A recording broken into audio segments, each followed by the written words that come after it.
Hi everyone, thank you so much for coming to my channel, True Crime Astrology.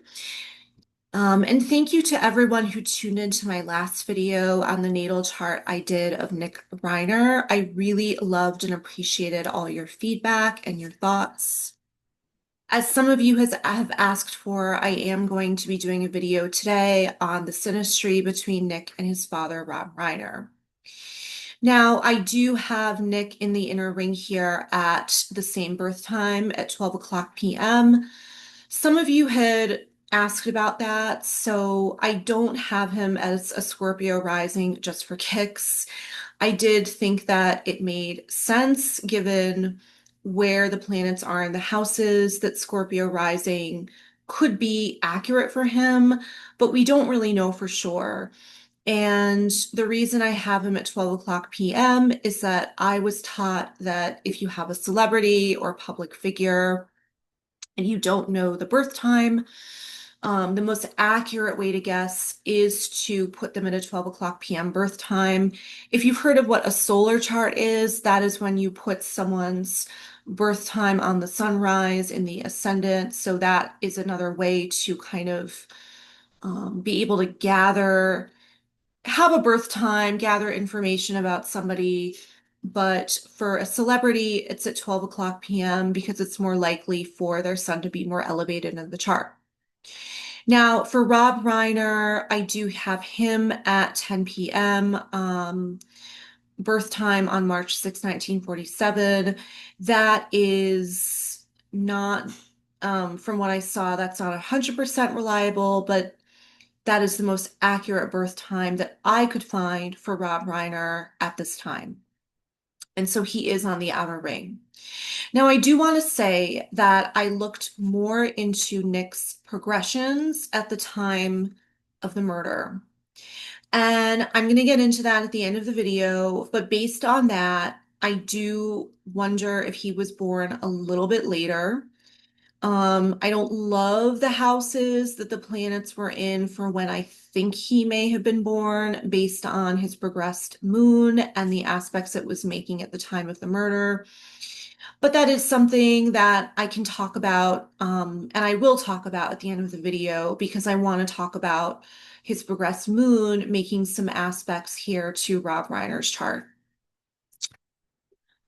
So to start off with the synastry for the both of them, um, I'm going to start with Rob Reiner's Jupiter, which is on his sun's ascendant.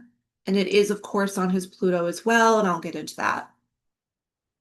So this is a pretty nice aspect. Nick likely saw his father as a source of wisdom, knowledge, and good fortune, which definitely makes sense because his father was a well-renowned director. And this does show that Rob is going to want to kind of nurture his son, help his son to grow. There may have been times that they did have a good bond, especially when they worked together. They each do have the opportunity here to really grow and learn together. But the problem is that, of course, this is also hitting his Pluto, Nick's Pluto. And some of you mentioned that on the video, that that's really significant that his Pluto is on this ascendant, it's opposing his descendant. So the fact that Jupiter is on Pluto here means could be a real fated connection. There could be a major purpose for these two people to be drawn together in this lifetime. And I'm going to talk even more about that because their nodes are flipped. But Jupiter conjunct Pluto means there could definitely be power struggles here, and that the power of Nick's Pluto energy in particular could really overwhelm or frustrate his father. Nick's father did have the opportunity to have his knowledge and his wisdom challenged, even transformed by Nick. On the other hand, they can definitely become a bit obsessive with one another. As someone pointed out in my last video, and I forgot to mention this, well, I mentioned the T-square, but what I didn't really mention is that Nick's Venus is making a square to his Pluto. So what that means is that he's going to be very, very kind of obsessive about what it is that he wants, what he desires. So with his father's Jupiter being on his Pluto, I have a feeling that the more ruthless and difficult that Nick became, his father kind of spiraled down the drain with him. It made him become more and more obsessed with trying to tame Nick and to make Nick change. So that just adds more fuel to, Nick's Venus making the square here to this Pluto that his father has his Jupiter on. Now, the nodes, as you can see, are flipped, which is really fascinating. So Rob's south node is on Nick's north node, and then Rob's north node is on his south node. So with these flip nodes in Synastry, this really does show us that there's probably some kind of a karmic tie between these two. This could either mean they're going to need to do this all over again and figure something out in another lifetime, or this lifetime could have symbolized one of them needing to do something that the other has already done before. So perhaps in a previous lifetime, their roles were reversed.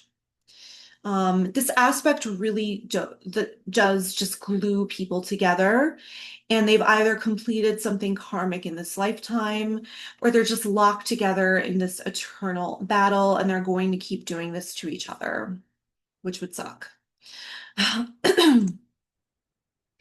Now, another thing I want to mention is that Rob Reiner has his Venus opposing his Saturn, which his sun also has.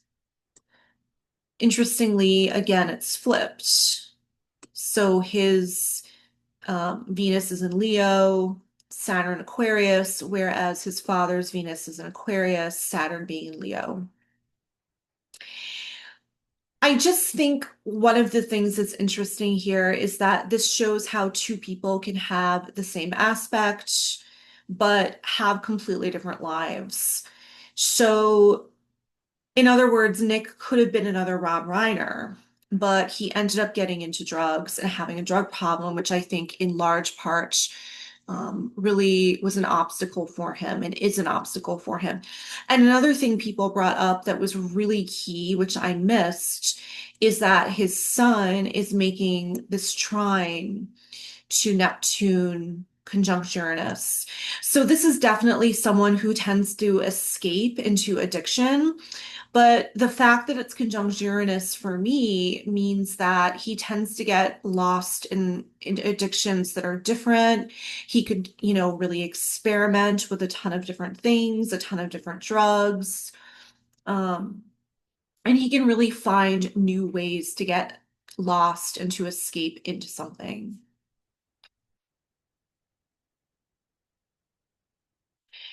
So there's some real oppositions going on that are quite powerful that again, I think really highlight how much of a power struggle there was between the father and the son here. The first being that Rob Reiner's Mars at 1 degree Pisces is making opposition to his son's moon conjunct Chiron. So Mars conjunct, or I'm sorry, Mars making the opposition to the moon. I wonder if Nick really craved nurturing from his father, but a lot of times it was met with this abrasive or aggressive energy from his father, which really, again, could have led to some power struggles. And Mars opposing Chiron is particularly rough for Synastry. I mean, basically, what this signifies is that Nick's wounds often get triggered by his father. And Rob Reiner would really have the power here with this Mars. So, this is going to make his son feel quite exposed, quite sensitive. And it's so interesting that he has the power here, Nick does, with the Pluto energy, but his father has more of the power dynamic on this end of the spectrum when we look at this opposition. As some of you pointed out, there is also an opposition from Nick's sun in Virgo to his father's sun in Pisces. So again, there's major clashes with ego here, power issues. They're really going to have a really hard time seeing eye to eye. A couple of other things I want to mention are that Rob Reiner's Mercury is making an inconjunct to his son's Venus. So there's a real mismatch here. I think this just shows us that Nick's father really could not relate to his son at all. I mean, even if this were in opposition, they both could meet in the middle towards getting what they both wanted. But with a quincunx and inconjunct, his dad is just really going to have a hard time even understanding his son, what it is he wants. So this is going to lead to a lot of miscommunication, a lot of misinterpretation, so on and so forth. And that leads me to my next aspect here, which is that Nick Reiner's Neptune is on his son's Libra. By the way, I'm sorry if you can hear my dog barking in the background. And so again, with Neptune on someone's Mercury in Synastry, this can lead to a lot of communication problems. Nick, in particular, with Mercury in Libra, may feel as though his father is misleading with him or does not respond to his thoughts or his questions in a clear, intentional way. So it can really lead to a lack of trust between the two and a mutual lack of understanding. One other thing I wanted to mention, and I wanted to get your guys' feedback. I'm not sure how I feel about it. With this birth time, Nick's father's Chiron is on Nick's part of fortune. So part of fortune, I've talked about is like a good luck charm. It's a little bit identical to this Jupiter on someone's ascendant. Um, you know, but with his father's Chiron being on part of fortune, it really could dampen it. I don't really know how significant this is. Another thing is that his father's part of fortune is interestingly opposing Nick's part of fortune. So that's interesting. Let me know what you guys think about that. All right, so the next thing I want to do is, if you could bear with me, I want to look at Nick's progressions, if I can find them.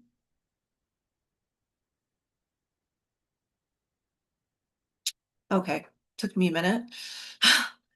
This is a little overwhelming, since there's all this stuff here. So I want to look at, okay. So I know this is a bit overwhelming. Just bear with me.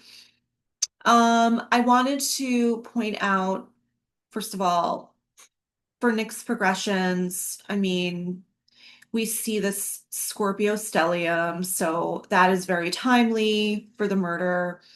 So he does have this really packed Scorpio energy with Mars, Moon, Pluto, or Mercury, Pluto. Let's hold off on that for a moment. I want to go to Rob Reiner's chart. He has his moon making an exact opposition to his sun here. So this means that his father was born during a full moon. So I want to just talk about this for a moment. When someone is born during a full moon, they generally tend to have a very big personality, big feelings. It's a little bit like everybody sees me and all of my big emotions are just out there. A full moon, it's hard to avoid. We all want to stare at it. And it makes me feel like Nick being the extension of his father, like everything Nick did just reverberated off his father. So, for instance, his father was known for making all these great movies, but at the same time, he had this quote unquote crazy son. So my feeling is that Nick embarrassed his father quite a bit. And Nick's father probably tried to wield a lot of power over his son into making him the kind of son that Rob Reiner would want to have, would want to be noticed for. I mean, it's so interesting that they got into this argument in public the night before the murder, right? Now, if we go back to Nick's chart with the progressions, his progressed moon at 15 degrees Scorpio is making a sextile to his father's natal moon and a trine to his father's natal sun. So, we tend to think of trine and sextile as very good aspects. And in general, they are quite harmonious, but trine and sextile don't necessarily mean positive. It just means things come easy. So there was something that came really easy between Nick and Rob at the time of this murder. With the moon, the progressed moon making the sextile and the trine here, what I interpret is that this could have meant this was a push forward for the both of them in terms of advancing their souls, particularly Nick's soul, in some way, getting Nick to where he needs to be in this lifetime. Of course, it's a bit of a far-fetched way to think about it, but hey, this is astrology. So as we see in the chart, we can't see it here because of the three charts, but if you remember back to Nick's natal chart, his north node is in his first house with that birth time, meaning that he needs to center himself, he needs to come back to himself, which he really may have the best chance to do in confinement in prison. So, in effect, by committing this crime and easily committing the ending of his father's life, he may really have the best shot at ending up being where he needs to be, so to speak, to achieve the North Node. Like I said at the beginning of the video, this does make me question whether this birth time is completely accurate because 15 degrees Scorpio, it's not really making many meaningful aspects to Nick's chart, excuse me, uh, nor to the transits that were going on at the time of the murder. So, like I said, I do think if the birth time were later and his moon was at like 21, progressed moon was at 21 Scorpio, it would be making a square to natal Venus. So, if you guys are interested, I can do a chart rectification and we can look at that new birth time. I don't love the placements of the planets in the houses for Nick at that new time. Plus, the moon is not conjunct Chiron. So, it is what it is. But I can do another video on the chart rectification if you guys want to see that or if you're interested. So let me know what you guys think of this. I really did love everyone's comments. It meant a lot to me. All of the great feedback that I got, all of the, what do I want to say? All of the extra thoughts, things that I didn't know. So that was really, really nice for me to see. Please hit subscribe to my channel if you haven't already. And thank you so much for watching.